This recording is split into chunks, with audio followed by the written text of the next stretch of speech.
Hello, wonderful 10th graders of DPSCD. Let's get started with week 7, lesson 31. Why do bees have sticky hair? Because they use honeycombs. So as you know, we are on the second lesson of the week. The video you should be watching right now is called ELA G10W7L31. The text you are reading today is the same text as yesterday. It's called Ads May Spur Unhappy Kids to Brace Materialism. And you will be engaging in a close read and completing the close read guide and a quick write. And when you get down to lesson 31, make sure you read the section that tells you what materials you need for today.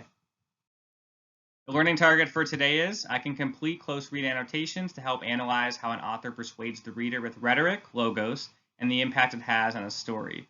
So the close read today is specifically going to look at author's rhetoric and how the author uses rhetoric to persuade the reader, but specifically just logos, which we'll talk more about in a second.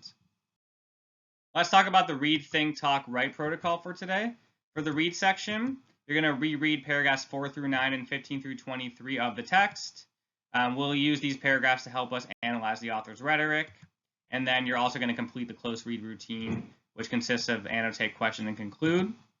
For the think section today, we're going to focus on logos. So let's quickly go over what logos is, and we'll actually go over it a little bit more when we go over the model. So logos is an appeal to logic or reason. When authors use logos, they cite facts and statistics, historical and literal analogies, and certain authorities on a subject. Aristotle defined logos as the proof or apparent proof provided by the words of the speech itself. In other words, logos rest in the actual written content of an argument. So the first step is you're going to define logos in your own words on the note catcher. And then you're going to think about the guiding questions related to logos that are found in the close read guide nonfiction. All of this together will help you sort of make sense of the author's rhetoric and how the author used logos to their advantage. So as I mentioned a second ago, make sure you go to the note catcher because you'll see that you're asked to define logos before you actually engage in the close read. And then it tells you in the little box there that the close read is supposed to be done on the close read guide nonfiction. There's actually not enough space to do it there. So when you go to the close read guide, you'll see that the traditional close read guide you're used to seeing. But just like yesterday with the first read guide, you'll notice that there are some additional questions that we listed at the bottom of each of the boxes to help guide you in the close reading process. For the talk section today, you're going to talk with someone about the following question. Would the article be as convincing if the author didn't include quotes and statistics from experts? Why or why not? So after you read, reread the text and engage in the close read, you have to talk about with someone, do you think the article would be as convincing if the author did not include quotes and statistics from experts? Why or why not? That's your personal opinion.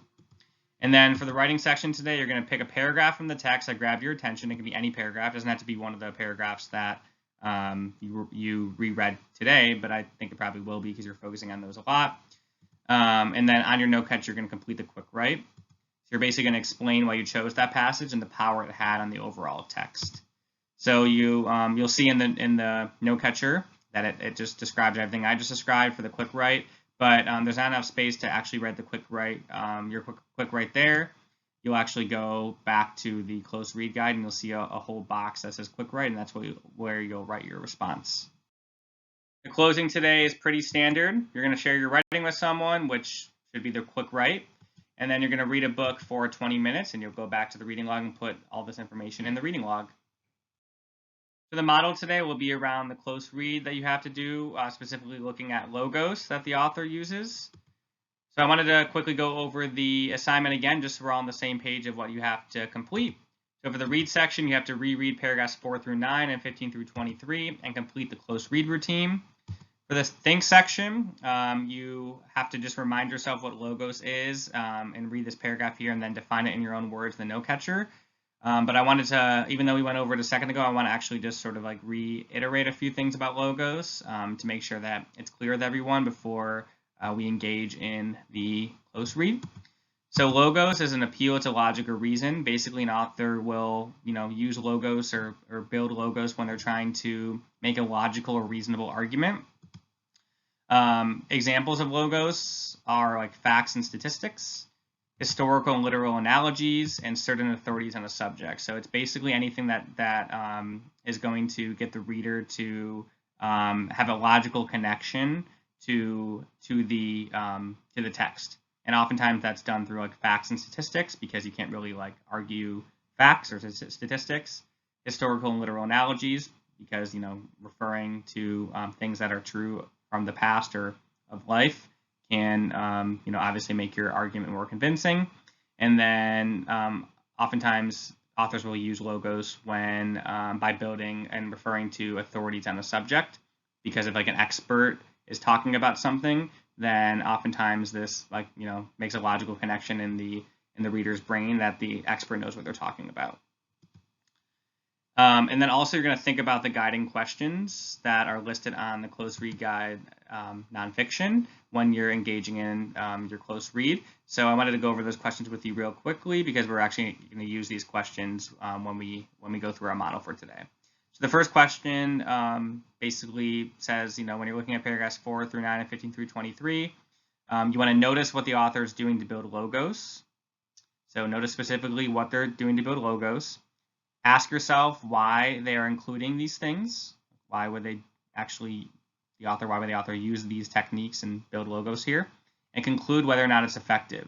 So again, you're gonna go through the annotate, question, conclude process, but we added in here specific things for you to annotate around, for you to question, and for you to conclude. And then for the analyze the text part, it asks you which specific element of logos, statistics, quotes, expert names that the author used was most effective at getting their point across. So you really have to now analyze, of all the things you just noticed in paragraphs 4 through 9 and 15 through 23, which specific elements of logos do you feel like was that the author was most effective at getting their point across.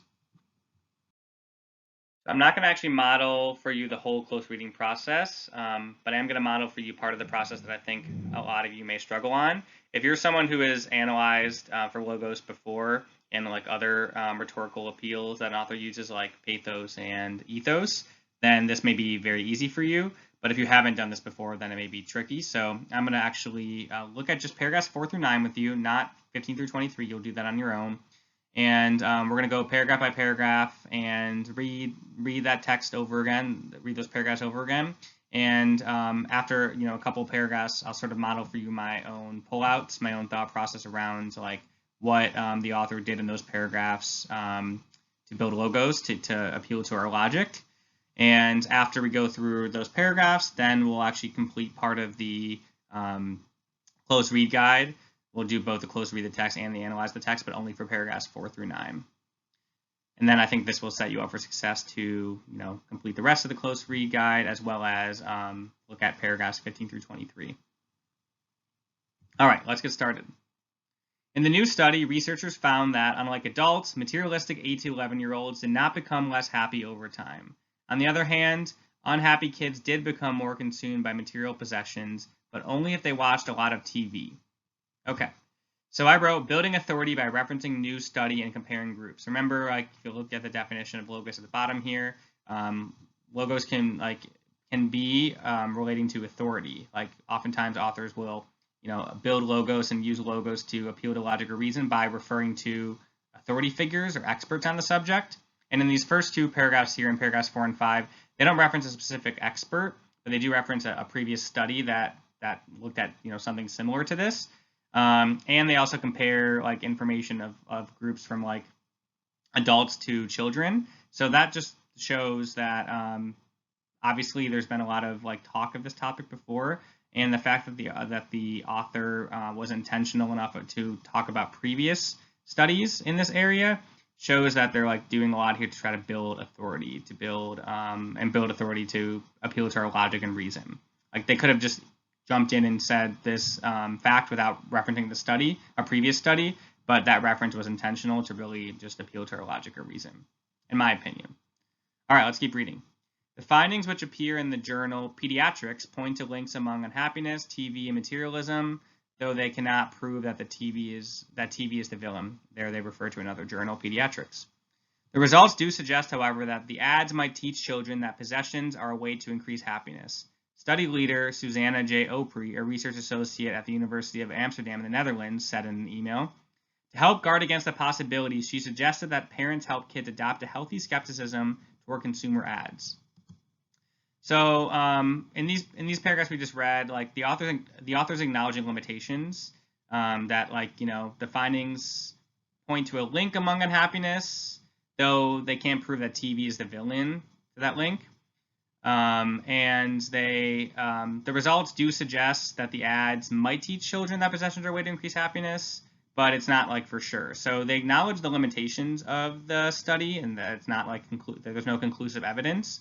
But they do provide a logical safeguard to limit the potential negative impacts of ads on kids, and that safeguard is parents helping kids adopting a healthy skepticism towards consumer ads. So I think this was a strategic attempt to appeal to our logic or reason by saying, like, okay, you probably already realize there's limitations to the study. We're not going to lie to you about the data and the findings, but we are going to suggest a potential safeguard for you to consider, even if the data isn't perfect. And to me, this is really appealing to us as reasonable people, because we're like, okay, maybe we can't get around this data because it's not conclusive, but we can get around the suggestion that you're giving to us. And with that, I'm going to want to read more and probably listen to what you're saying because of you sort of honoring the limitations, but then giving us a logical suggestion. Okay, last paragraph.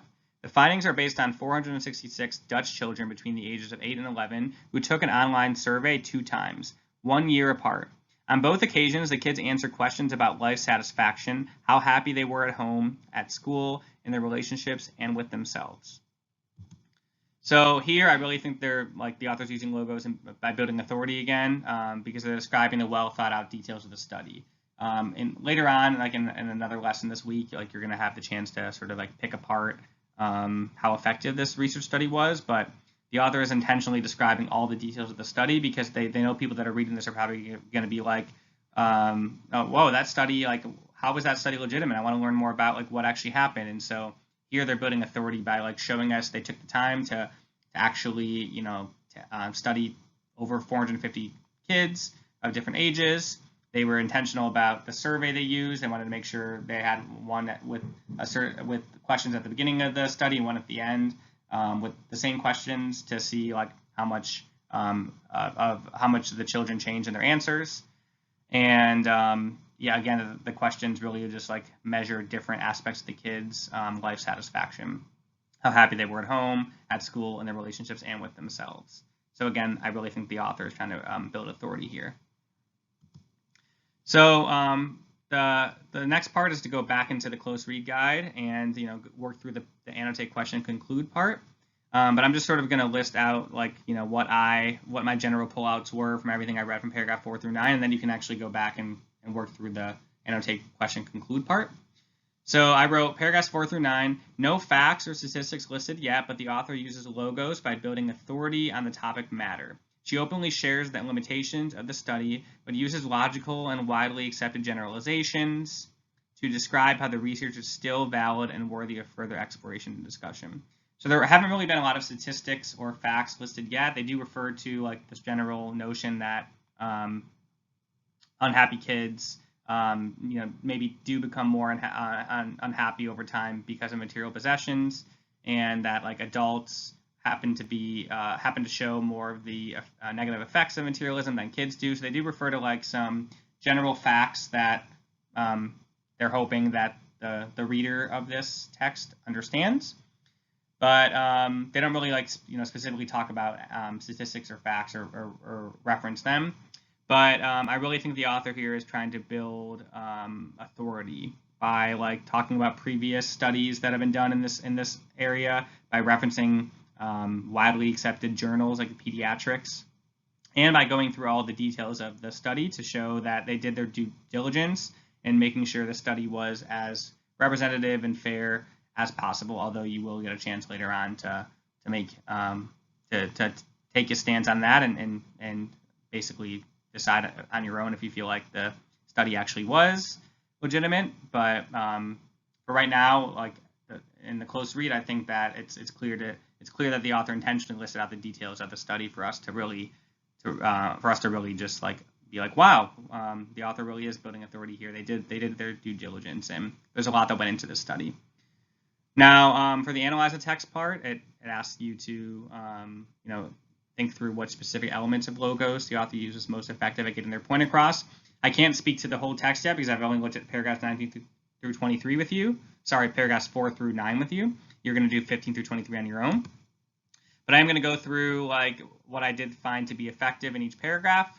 So I think in paragraph 6 it was using the expert journal name Pediatrics was effective because like even if you have no background in this topic, like it's clear that referencing any sort of literature or journal, especially one called Pediatrics, is probably like a safe bet and really will connect with the reader. Paragraph 7, they did use a quote from an expert, which I think was relatively effective, even if you don't know much about this expert. Like her direct quote, someone who spends their life studying this, I think is effective. In paragraph 8, reference of a study with Dutch children. Even if the designers of the study are not experts, the mention of a research study alone will most likely appeal to the rational, logical side of the reader. And we already went over this, but I just think in paragraph 8, in general, the reference to the details of the study and like how much time and energy they put into making the study legitimate will connect with the reader and it will appeal to the reader's rational, logical side.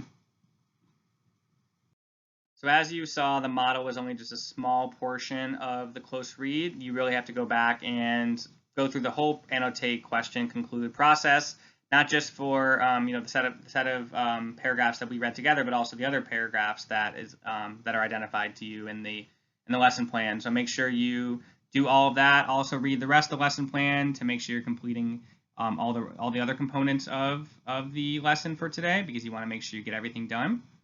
But for tomorrow's lesson, the learning target is I can engage in a critical review of a text to study the research provided and analyze its strengths and limitations. And I alluded to this earlier, but tomorrow you're really going to get a chance to dig into the study, look at a set of criteria that determine like how effective a research study is overall, and you're going to be able to use that criteria to determine was this research study effective, why or why not. As always, thank you for learning with me today. Just a few quick reminders. Don't forget to talk about your lesson with someone. Read 20 minutes and complete a reading log entry. The reading log is at the front of your packet. And practice reading fluency using the first or second page of your weekly reading. So the reading for this week can be used for your fluency work. And if you forgot what to do for fluency, go to the front of your packet and there's information there. And as always, email your teacher for support if you have any questions. Thank you. Have a great day. And remember, keep learning.